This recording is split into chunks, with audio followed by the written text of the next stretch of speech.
Mucho antes de que inspirara uno de los paseos en casas encantadas más populares de Londres, el edificio en el número 50 de Berkeley Square inspiraba miedo. La estructura oscura y ruinosa permaneció ignorada, cubierta de décadas de hollín y mugre. En palabras de Charles Harper, autor del libro de 1907, Casas Encantadas, la mansión de 4 pisos era la imagen misma de la miseria. Un espectáculo de decadencia en un barrio del centro de Londres, por lo demás respetable, la casa se convirtió en un imán para las historias de fantasmas.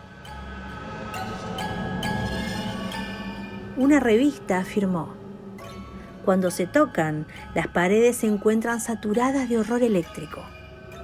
Aquellos lo suficientemente temerarios como para pasar la noche dentro, se cuenta, fueron encontrados muertos por la mañana, con sus rostros contorsionados por el terror.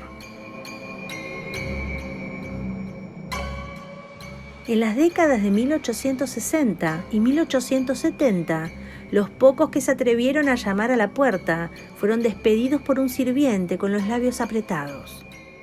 Un investigador en potencia, fortaleciendo su coraje con la bebida, fue arrestado de inmediato y multado con 10 chelines, aunque nunca logró entrar.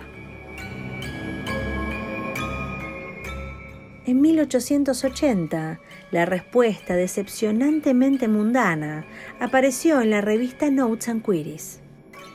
A pesar de su apariencia vacante, el número 50 de Berkeley Square había sido ocupado por un tal Mr. Myers desde 1859. El fantasma era simplemente un recluso que había dejado que el lugar se pudriera. Pero al igual que las mejores casas encantadas, el número 50 de Berkeley Square tenía secretos más jugosos escondidos entre sus paredes. De hecho, el verdadero legado de la casa puede ser más fantástico que cualquier historia de fantasmas y puede ser la clave para desvelar uno de los mayores acertijos de la literatura. ¿Quién era exactamente el señor Myers? Solo una persona parece haber tenido conocimiento del fantasma de Berkeley Square. Una gran dama de la sociedad victoriana llamada Lady Dorothy Neville.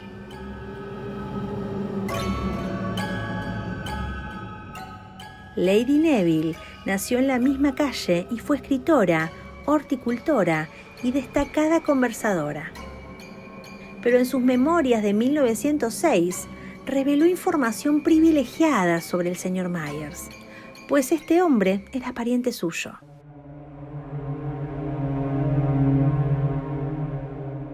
Resulta que Thomas Myers era hijo de un miembro del Parlamento, aunque no siguió a su padre en la política. Según Lady Dorothy, era extremadamente excéntrico, al punto que rozaba la locura. Myers había adquirido la casa después de comprometerse e hizo todos los preparativos para recibir a su novia en ella.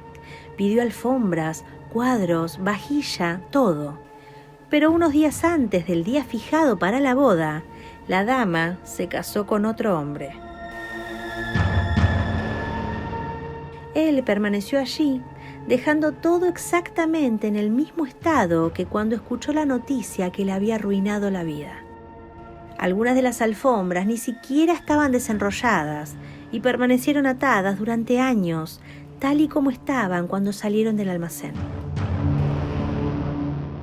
Y así continuó hasta su muerte, a la edad de 76 años, en noviembre de 1874. Durante su residencia allí, la casa cayó en mal estado y comenzó a deteriorarse. Si la descripción de Lady Neville de Myers suena inquietantemente familiar, es porque coincide con el personaje inmortal de Charles Dickens, Miss Havisham, de Grandes Esperanzas. Dickens comenzó a escribir la novela en septiembre de 1860, cuando Thomas Myers se desquició. Según el relato de Dickens, la trágica señorita Havisham es abandonada el día de su boda y conserva mórbidamente su lugar como estaba en ese momento. Vive su vida vestida con su traje de novia, con todos los relojes detenidos a las 9:20. Todo en la habitación se había detenido, como el reloj hace mucho tiempo, escribió Dickens.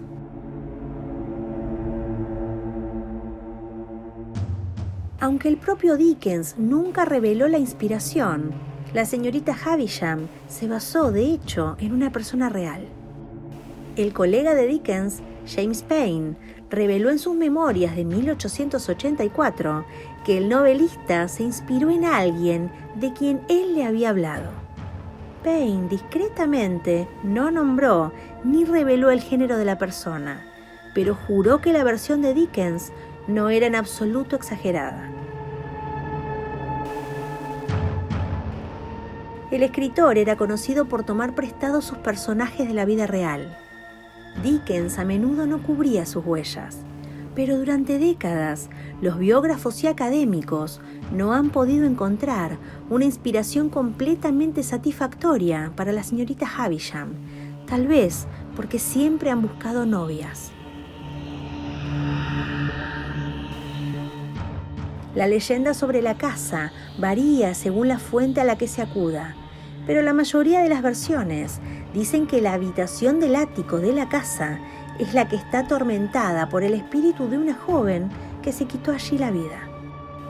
Supuestamente se arrojó desde una ventana del piso superior después de ser maltratada por su tío y se dice que es capaz de asustar a la gente hasta la muerte. También se comenta que dicho espíritu toma la forma de una niebla marrón. Una versión más rara del cuento es que un joven fue encerrado en la habitación del ático, alimentado solo a través de un agujero en la puerta, hasta que finalmente se volvió loco y murió. Otra historia es que dicho habitáculo está maldito por la presencia del fantasma de una niña que perdió la vida a manos de un sirviente sádico. Se alega que en 1872, en una apuesta, Lord Lyttelton se quedó una noche en el ático del edificio. Trajo su escopeta con él y disparó contra una aparición. Por la mañana intentó encontrarla, pero solo vio los cartuchos del arma que había disparado. Al año siguiente, el consejo local emitió una citación a los propietarios de la casa por incumplimiento en el pago de impuestos, pero se afirma que no fueron procesados debido a la reputación de la casa por estar embrujada.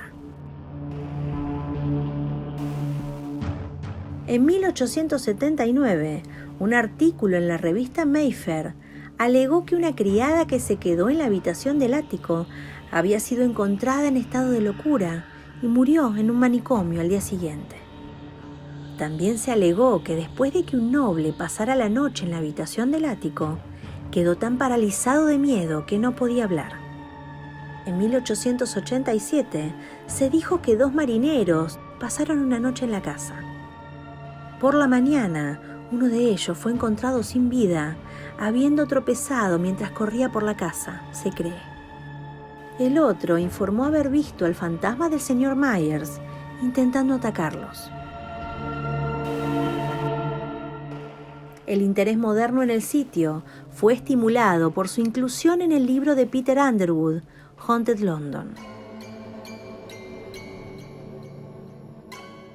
No se han reportado fenómenos desde que los hermanos Max compraron la casa a fines de la década de 1930. Y, aunque muchos medios de comunicación contemporáneos han informado sobre hechos paranormales, los investigadores más recientes afirman que nunca ha ocurrido nada inusual allí. Una conclusión común fue que el descuido de la casa había inspirado las historias imaginativas sobre fantasmas. Suponen que el comportamiento del señor Myers rayaba en la locura después de haber perdido a su prometida y permanecía en la casa todo el día, divagando y emitiendo sonidos extraños. Según Neville, la casa antigua en ocasiones parece estar iluminada en la oscuridad de la noche. Consideró que las actividades nocturnas de Myers habían sido mal interpretadas por otros como evidencia de un fantasma. Concluyó que lo inquietante no tenía una base fáctica y que toda la historia no tenía sentido.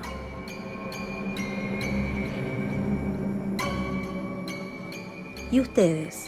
¿Con qué versión de los hechos deciden quedarse?